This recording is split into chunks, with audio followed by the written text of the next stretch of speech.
cheap for English disco. Trying to do it again.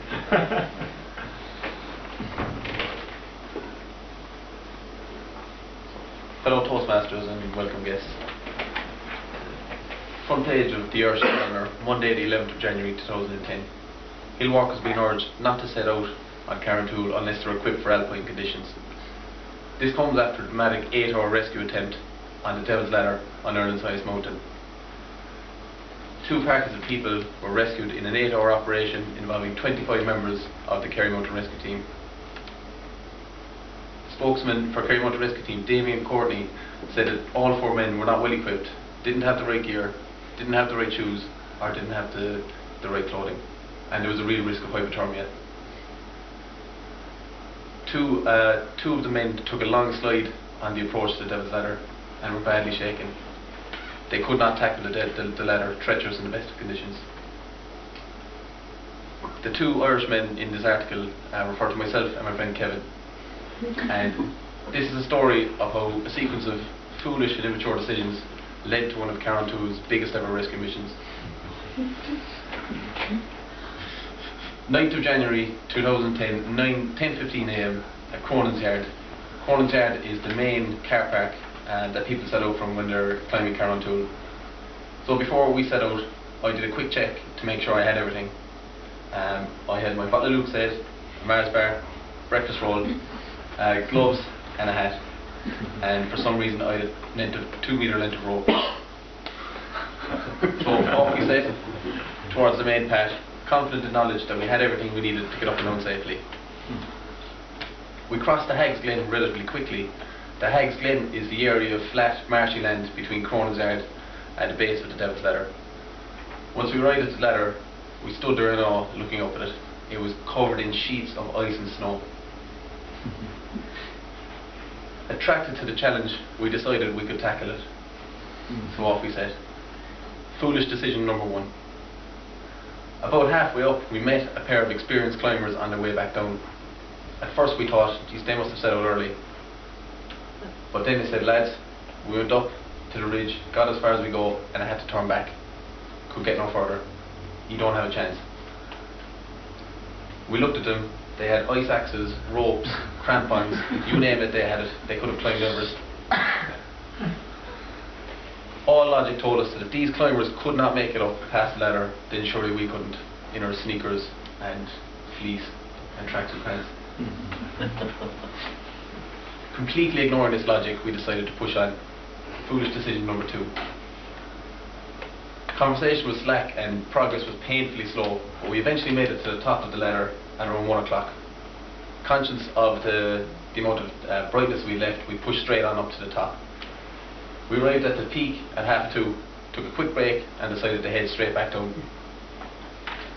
In the meantime, while we were on the peak, a thick mist had enveloped the whole top half of the mountain. Visibility was appalling. We could only see a few feet in front of us. Underfoot conditions were treacherous. There was thick pockets of ice covered in thin blankets of snow. And there was a strong westerly wind pelting us with sleet, with big balls of sleet. At one point we were half thinking of stopping and waiting for the conditions to improve, but with no sense of real imminent danger we decided to push on. Foolish decision number 3.